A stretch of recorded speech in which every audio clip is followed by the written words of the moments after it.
വീണ്ടും വാർത്തകളിലേക്ക്. സിനിമാ കോൺക്ലേവിന്റെ സമാപന ചടങ്ങിൽ വിവാദ പരാമർശവുമായി സംവിധായകൻ അടൂർ ഗോപാലകൃഷ്ണൻ.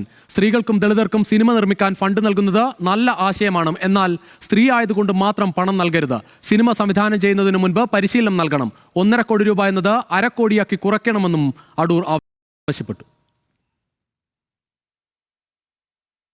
ഷെഡ്യൂൾ കാസ്റ്റിൽപ്പെട്ട ആളുകൾ നല്ലൊരു അതിൻ്റെ പിന്നിലുള്ള മനസ്സ് വളരെ നല്ലതാണ്, അതിൻ്റെ ഉദ്ദേശം വളരെ നല്ലതാണ്. പക്ഷേ അവർക്ക് കുറഞ്ഞതൊരു 3 മാസത്തെ ഇൻറ്റൻസീവ് ട്രെയിനിങ് കൊടുക്കണം, പരിശീലനം കൊടുക്കണം, സിനിമ എങ്ങനെ ഉണ്ടാക്കുന്നുള്ളതിന്.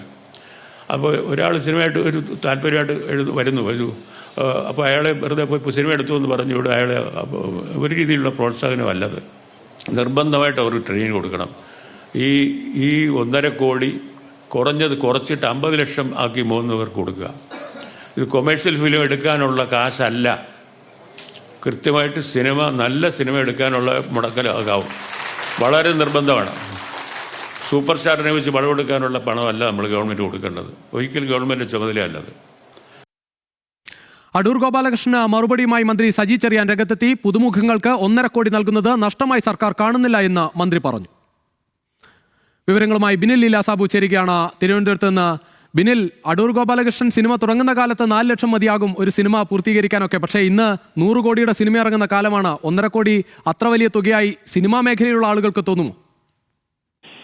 രുചീഷ്, ഇന്ന് കൃത്യമായ മറുപടി മന്ത്രി സജി ചെറിയാൻ തന്നെ നൽകിയതാണ്. അതായത് 1.5 കോടി കൊണ്ട് പണമെടുത്ത ആളുകൾ പോലും ഇപ്പോൾ വെള്ളം കുടിച്ച് നിൽക്കുകയാണ് എന്നാണ് മന്ത്രി പറഞ്ഞത്. എന്തായാലും ഇതിൽ അടൂരിന്റെ പരാമർശം ഇങ്ങനെയായിരുന്നു: SC വിഭാഗങ്ങൾക്കും സ്ത്രീകൾക്കും സിനിമ നിർമ്മിക്കാൻ സർക്കാർ പണം നൽകുന്നുണ്ട്. പക്ഷേ ആ പണം നൽകുമ്പോൾ ഇവർക്ക് 3 മാസത്തെ കൃത്യമായ പരിശീലനം നൽകണം. എങ്ങനെയാണ് സിനിമ നിർമ്മിക്കേണ്ടത് പരിശീലനം ഇവർക്ക് നൽകണം. മാത്രമല്ല സർക്കാരിന്റെ പണമാണ്, അത് അങ്ങനെ ട്രെയിനിങ് നൽകാതെ അത് നൽകിക്കഴിഞ്ഞാൽ ആ പണം നഷ്ടമാകും എന്നായിരുന്നു അദ്ദേഹത്തിന്റെ പരാമർശം. ഈ തുക എന്ന് പറയുന്നത് സർക്കാരിന്റെ പണമാണ്, നികുതി പണമാണ്. ആ പണം നൽകുന്നത് സൂപ്പർ സ്റ്റാറുകളെ വെച്ച് നിർമ്മിക്കാനുള്ള സിനിമകൾ നിർമ്മിക്കാനല്ല, സൂപ്പർ സ്റ്റാറുകളെ വെച്ച് വാണിജ്യ സിനിമകൾ എടുക്കാനുള്ള പണമല്ല എന്നാണ് അദ്ദേഹം പറയുന്നത്. ഒപ്പം തന്നെ ഈ തുക 50 ലക്ഷം വീതം 3 പേർക്കാക്കി നൽകണം. അങ്ങനെയാണ് അദ്ദേഹത്തെ പരാമർശം ഉണ്ടായത്. ഇതിനെ ആദ്യം ശ്രീകുമാരൻ തമ്പിയാണ് അതിന് മറുപടി നൽകിയത്. താൻ സിനിമ പഠിച്ചത് സിനിമ നിർമ്മിച്ചാണ് എന്നാണ് ശ്രീകുമാരൻ തമ്പി മറുപടി നൽകിയത്. കൃത്യമായി തന്നെ മന്ത്രി പ്രസംഗത്തിൽ അത് കൃത്യമായി തന്നെ സൂചിപ്പിച്ചു. നിലവിൽ ഈ തുക നൽകുന്നത് ഒരു തെറ്റായി കാണുന്നില്ല എന്നാണ് മന്ത്രി പറയുന്നത്. പ്രത്യേകിച്ച് SC വിഭാഗങ്ങൾ കഴിഞ്ഞ 98 വർഷമായി സിനിമ ഉണ്ടായി ഇത്രയും വർഷമായിട്ടും മുഖ്യധാരയിലേക്ക് അവർക്ക് എത്താൻ കഴിഞ്ഞിട്ടില്ല. അതിനുവേണ്ടിയാണ് ഈ പണം. മാത്രമല്ല സ്ത്രീകൾക്കും നൽകുന്നത് അവരെ ഈ മുഖ്യധാര സിനിമയിലേക്ക് കടന്നു വരാൻ വേണ്ടിയുള്ള പ്രോത്സാഹനത്തിന്റെ ഭാഗമായി ആ മുഖ്യധാരയിലേക്ക് കൊണ്ടുവരാൻ വേണ്ടിയാണ് ഈ പണം നൽകുന്നതെന്നാണ് മന്ത്രിയുടെ മറുപടി ഉണ്ടായത്. ആ പണം അതേപടി തന്നെ നൽകുമെന്നാണ് പറയുന്നത്. മാത്രമല്ല നേരത്തെ പറഞ്ഞതുപോലെ ഈ 1.5 കോടി എന്നത് ഇപ്പോഴത്തെ അതായത് 1.5 കോടി പോലും മതിയാകുന്നില്ല സിനിമ നിർമ്മിക്കാൻ എന്നാണ് മന്ത്രി പറയുന്നത്. 1.5 കോടി മുടക്കി നിർമ്മിച്ച് സിനിമ എടുത്ത ആളുകൾ പോലും വെള്ളം കുടിച്ച് നിൽക്കുകയാണ്. അതുകൊണ്ട് തന്നെ ഈ പണം ആ രീതിയിൽ തന്നെ വിനിയോഗിക്കും എന്നും മന്ത്രി പറയുന്നു. മാത്രമല്ല കൂടുതൽ സിനിമയ്ക്ക് കൂടുതൽ പണം മുടക്കിയാൽ അത് ലാഭമായി തിരിച്ചു വരുമെന്നും മന്ത്രി ചേർക്കുകയുണ്ടായി. എന്തായാലും അടൂരിന്റെ ഒരു വിവാദ പരാമർശമായിരുന്നു. ആ പരാമർശത്തിന് കൃത്യമായി തന്നെ മന്ത്രി മറുപടി നൽകുകയും ചെയ്തു.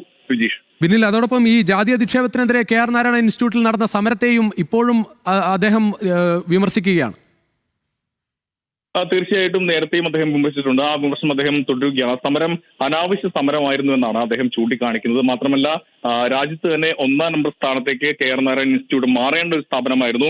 ആ രീതിയിൽ അത് മാറുന്നതിന് ആ സമരം തടസ്സമായി. മാത്രമല്ല അവിടുത്തെ മേധാവിക്കെതിരെ നടത്തിയ സമരം അനാവശ്യ സമരമാണ്. കുറച്ച് അതായത് ആ സ്ഥാപനം ആ രീതിയിൽ വളർന്ന് വരേണ്ടതായിരുന്നു. പക്ഷെ ആ സ്ഥാപനത്തെ ഇല്ലാതാക്കിയെന്ന വിമർശനമാണ്. സമരത്തെ തള്ളി പറയുകയാണ്. ശരി ബിനിൽ, എന്തായാലും ദളിത് വിഭാഗക്കാർക്കും അതോടൊപ്പം സ്ത്രീകൾക്കും സിനിമ നിർമ്മിക്കാൻ പണം നൽകുന്നതിനെതിരായ അടൂർ ഗോപാലകൃഷ്ണന്റെ പരാമർശം വലിയ വിവാദമാവുകയാണ്. അതിനിടയിൽ അടൂർ ഗോപാലകൃഷ്ണന് മന്ത്രി സജി ചെറിയാൻ നൽകിയ മറുപടി കൂടി ഒന്ന് കാണാം. കൂടുതൽ സിനിമകൾ എടുക്കാൻ വേണ്ടിയുള്ള നിലപാടുകളിലേക്ക് വരുമ്പോൾ കൂടുതൽ സഹായങ്ങൾ കൊടുക്കേണ്ടി വരും. അതൊരിക്കലും ഒരു നഷ്ടമായി ഞാൻ കാണുന്നില്ല. അത് കൊടുത്താൽ സിനിമ മേഖല ശാക്തീകരിക്കപ്പെടും. അതിൻ്റെ ഭാഗമായി മറുഭാഗത്തൂടെ നമ്മുടെ ധനകാര്യ മേഖലയിലേക്ക് വലിയ തരത്തിലുള്ള സമ്പത്ത് ഒഴുകി വരും എന്ന കാര്യത്തിൽ ഒരു സംശയവുമില്ല. ആ കാര്യം പോളിസിയുടെ ഭാഗമായി തന്നെ ഉൾപ്പെടുത്തണം എന്ന് തന്നെയാണ് ഗവൺമെന്റിന്റെ പൊതുവായിട്ടുള്ള നിഗമനം, അഭിപ്രായം.